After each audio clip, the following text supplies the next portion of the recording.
Coronation Street has revealed the immediate aftermath of Theo Silverton's death in its latest episode, as residents of Weatherfield, including Todd Grimshaw, discover his lifeless body. So what happens now? Todd asked George Shuttleworth as the scene cut to indoors, where he was surrounded by his loved ones, and Detective Kit Green.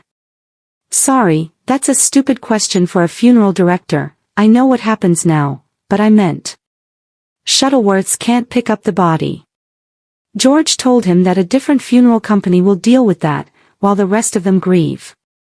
"Whatever we all thought of Theo, and I hated him as much as anyone, but you'll still need to grieve," George said, although the expressions on everyone's faces showed they felt otherwise. Later on, Todd explained the events of the previous night, and touched on how Theo had threatened to kill himself multiple times. When George and Summer Spellman said it was just Theo's way of abusing and controlling Todd, he spoke up, asking if they really think Theo killed himself to hurt Todd as his final act of cruelty. When Mary Taylor suggested he had been murdered due to all the enemies he had made, Todd felt uneasy at the thought that people might think he did it. Later on, Todd stressed that someone needs to tell Theo's ex-wife and kids, but Christina and George said they'd handle it rather than Todd go through with it, and got emotional when the photos from the wedding arrived in the post. "Why am I getting upset over him? Last night I thought he wanted to kill me," Todd said, admitting that he was confused about how he was feeling. "I miss him. I want him. I wish I could go back to last night and what happened. I wish that it was him here, not you." Although Todd made his apologies to everyone who just trying to comfort him, it was obvious he has a long way to go before he can start to process and recover. Meanwhile, Kit and Lisa Swain received the pathology report which revealed that the blunt force trauma happened before the fall, revealing that it was indeed a murder. As their duo's dialogue played out, the scene showed multiple suspects: Gary Windass, George, Summer, Christina, a returned Danielle, before settling on Todd. In Kit's voiceover, he admitted that if he had been through what Theo put Todd through, he'd kill the one who did. Weatherfield was never a quiet place, but nothing in its history could have prepared its residents for the horror that unfolded in the early ITVX episode, an episode that would change everything surrounding Theo Silverton's fate forever. The episode opens in an uneasy silence. The cobbled streets, usually alive with chatter and daily chaos, feel unnaturally still. A thin morning fog clings to the rooftops, as if the town itself is refusing to reveal what it already knows. Somewhere in that silence lies the aftermath of something irreversible. At the center of it all is Theo Silverton. For weeks, Theo had been a man surrounded by tension, suspicion, and fractured relationships. His volatile past, his controlling behavior, and his increasingly isolated position in Weatherfield had all built towards something explosive. But nobody expected the story to end like this. The first signs of trouble come not with dialogue, but with discovery. Betsy Swain, out earlier than usual, stumbles upon something she was never meant to see. Her footsteps slow as she approaches the shadowed corner of a deserted yard behind the familiar street line. At first, she thinks it is debris, discarded scaffolding, perhaps left behind after overnight work. Then she sees the body. The camera lingers on her face as realization takes hold. Shock. Disbelief. Fear. Her breath catches as she stumbles backward, reaching for her phone with trembling hands. But she doesn't scream immediately. It's as if her voice refuses to obey her. The reveal is slow, deliberate, and devastating. Theo Silverton lies lifeless among broken timber and twisted metal. The scene suggests a brutal fall, but the details tell a darker story. His position is wrong. The surroundings feel staged, disturbed, like something violent happened here that cannot be explained by accident alone. The aftermath of Theo's death is not just physical. It is emotional, psychological, and deeply rooted in the tangled relationships he left behind. Back on Coronation Street, word spreads quickly. Todd Grimshaw is the first to break. When he hears the news, he doesn't speak.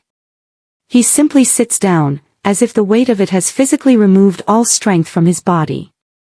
His hands shake, his eyes fix on nothing in particular.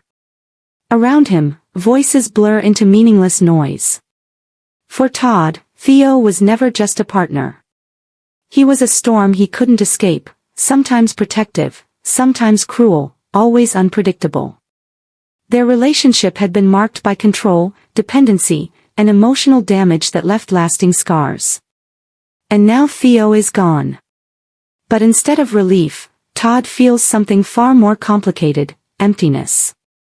George Shuttleworth arrives shortly after, his expression tight with concern.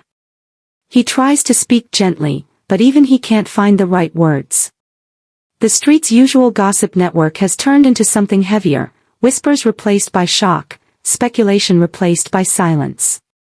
Accident, or something else, someone mutters near the corner shop. That question spreads faster than the news itself. Meanwhile, the police begin their investigation, and Weatherfield transforms into a closed circle of suspicion. The area around the scene is taped off, flashing blue lights painting the cobbles in harsh color. Officers move carefully, collecting evidence, documenting every detail. Nothing is straightforward. There are signs of disturbance before the fall. Marks on nearby surfaces. A broken railing. Footprints that suggest more than one presence at the scene. The theory of an accident begins to weaken almost immediately. Back at the Rovers, tension builds like a pressure system ready to burst. Maggie Driscoll is shaken, insisting she saw nothing unusual, but her nervous glances suggest otherwise. Carl Webster remains unusually quiet, watching everything unfold with a guarded expression that raises more questions than answers. Summer Spellman, already distressed by past conflicts involving Theo, finds herself caught in the widening net of suspicion. Everyone is connected. Everyone is uneasy. And nobody is telling the full truth. As the episode continues, flashbacks begin to stitch themselves into the present narrative. Fragments of Theo's final hours appear like broken glass reflections, short, distorted, and emotionally charged. A heated argument. Raised voices. A moment of physical struggle. Then silence. The truth remains just out of reach.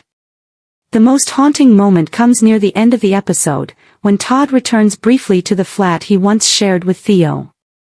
It is empty now, stripped of warmth. The silence inside is heavier than the street outside. He walks slowly through the rooms, touching objects as if they might still hold memory: a mug left half-finished, a jacket thrown carelessly over a chair, a phone still sitting on the table. Then he stops. On the counter lies something unexpected, a personal item belonging to Theo, placed deliberately rather than forgotten. It suggests presence. Or perhaps involvement. Todd stares at it for a long time, his expression unreadable. The episode does not answer the question it raises. Instead, it deepens it. Who was with Theo in his final moments? Was it a confrontation gone too far? A planned act of revenge? Or something even more unexpected buried beneath layers of deception? As the closing scene unfolds, Weatherfield is shown once again in silence. The same cobbles. The same houses. But everything feels changed. The final shot returns to the crime scene, now empty except for police markers and tape fluttering in the wind. Theo is gone, but the consequences of his death are only beginning. A final line of dialogue echoes from an earlier scene. He wasn't safe when he was alive, but now none of us are safe at all. Then the screen cuts to black. Thanks for watching. Don't forget to like, comment, and subscribe to Crown ST.